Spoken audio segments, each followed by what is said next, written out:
บางวันแค่เรายังไม่ยอมแพ้ให้ตัวเองนั่นก็คือชัยชนะที่งดงามมากแล้วครับ Welcome to Dr. M Podcast.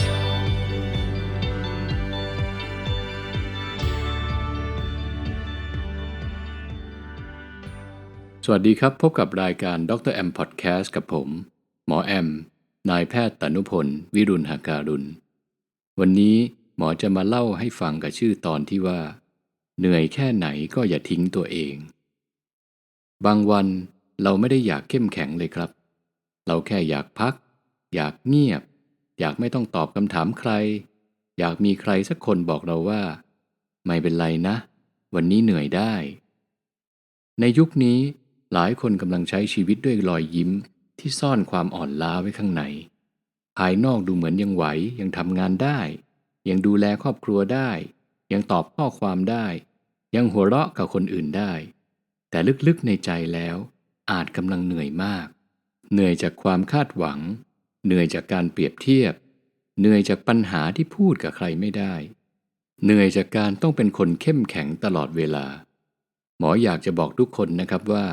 ความเหนื่อยไม่ใช่ความล้มเหลวน้ำตาไม่ใช่ความอ่อนแอและการพักไม่ใช่การแพ้ในชีวิตบางครั้งคนที่เหนื่อยที่สุดอาจไม่ใช่คนที่ทำอะไรน้อยแต่คือคนที่พยายามมากเกินไป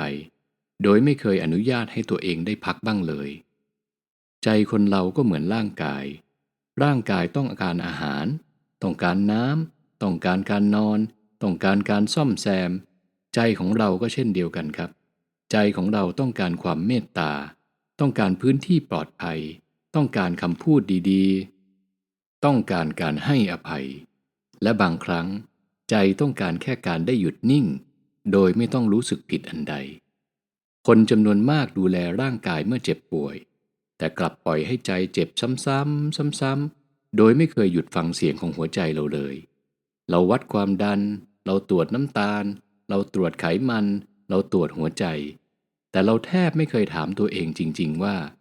วันนี้ใจเราไหวไหมเราเหนื่อยเกินไปหรือเปล่าฉันกำลังแบกอะไรที่หนักเกินไปไหมฉันใจดีกับคนอื่นมากแต่ก็ลืมใจดีกับตัวเองหรือเปล่าสุขภาพที่แท้จริงไม่ใช่แค่ไม่มีโรคในร่างกายนะครับแต่คือการมีพื้นที่สงบในใจแม้ชีวิตจะยังมีเรื่องยากอยู่ก็ตามธรรมะบอกเราว่าทุกข์เกิดขึ้นได้แต่เราไม่จำเป็นต้องจมอยู่กับทุกข์ในทางธรรมะทุกข์ไม่ใช่เรื่องแปลกของชีวิตทุกข์เป็นส่วนหนึ่งของการเกิดมาเป็นมนุษย์เราทุกคนต้องเจอความผิดหวังต้องเจอการเปลี่ยนแปลงต้องเจอวันที่ไม่ได้ดั่งใจต้องเจอคนที่ไม่เข้าใจเราต้องเจอสิ่งที่ควบคุมไม่ได้แต่ธรรมะไม่ได้สอนให้เราหนีทุกข์ธรรมะสอนให้เราเห็นทุกอย่างอย่างมีสติเมื่อเห็นทุกข์เราจะไม่กลายเป็นทุกข์ทั้งหมดเมื่อเห็นความคิดเราจะไม่ถูกความคิดลากไปทั้งหมดเมื่อเห็นความเหนื่อยเราจะเริ่มรู้ว่าเราควรพักไม่ใช่เราควรโทษตัวเองบางทีชีวิตไม่ต้องการคำตอบใหญ่โตชีวิตแค่ต้องการสติเพื่อพาเรากลับมาหายใจอีกครั้งหายใจเข้ารู้ว่าเรายังอยู่หายใจออกรู้ว่าเรายังไปต่อได้แม้วันนี้จะยังไม่ดีทั้งหมดแต่เรายังไม่จำเป็นต้องยอมแพ้ทั้งหมดนะครับ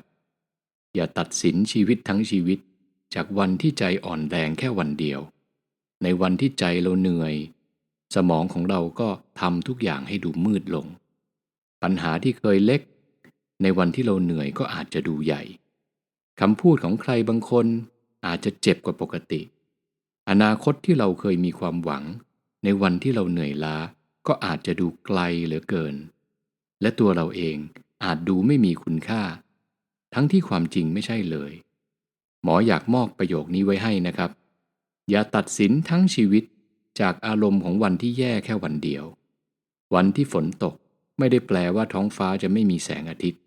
วันที่ใจอ่อนแรงไม่ได้แปลว่าเราหมดคุณค่าวันที่เราร้องไห้ไม่ได้แปลว่าเราแพ้แค่แปลว่าเรายังเป็นมนุษย์คนหนึ่งที่มีหัวใจที่เจ็บได้เหนื่อยได้ผิดหวังได้แต่ก็เยียวยาได้เช่นกันบางครั้งการให้กำลังใจตัวเองคือบุญอย่างหนึ่งนะครับ เรามักคิดว่าการทำบุญคือการให้คนอื่นให้เงินให้ของให้ทองให้เวลาให้ความช่วยเหลือทั้งหมดนั้นก็ดีมากแต่หมออยากจะชวนมองอีกมุมหนึ่งว่าการไม่ทำร้ายใจตัวเองเนี่ยก็เป็นบุญอย่างหนึ่งการให้อภัยตัวเองก็เป็นบุญอย่างหนึ่งการพูดดีกับตัวเองในวันที่เราล้มก็เป็นบุญอย่างหนึ่งการพาตัวเองกลับมายืนได้อีกครั้งก็เป็นบุญอีกอย่างหนึ่งเพราะเมื่อใจเราดีขึ้นเราจะไม่ส่งต่อความเจ็บเนี้ยให้คนอื่นเมื่อใจเราสงบขึ้นบ้านของเราก็สงบขึ้นเมื่อใจเรามีพลังขึ้นเราก็มีแรงไปช่วยคนอื่นต่อการดูแลใจตัวเองเนี่ยจึงไม่ใช่ความเห็นแก่ตัว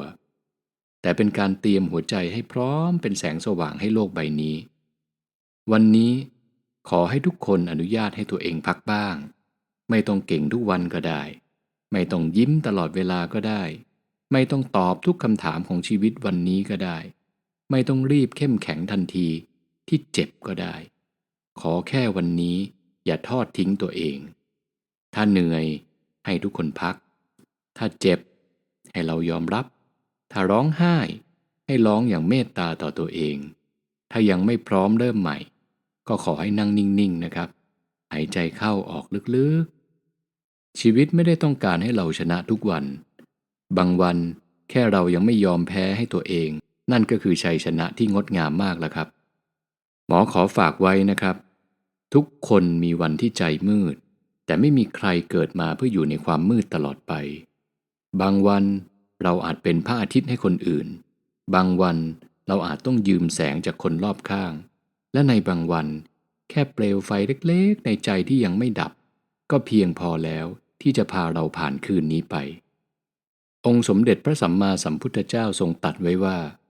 อัตตาหิอัตโนนาโถตนแลเป็นที่พึ่งแห่งตนในวันที่ไม่มีใครเข้าใจเราอย่างน้อยขอเราอย่าทิ้งตัวเองนะครับเหนื่อยได้ครับพักได้ครับร้องไห้ได้ครับแต่อย่ายอมแพ้ให้กับชีวิตตัวเองเพราะตราบใดที่เรายังหายใจชีวิตยังมีโอกาสเริ่มใหม่เสมอด้วยความปรารถนาดี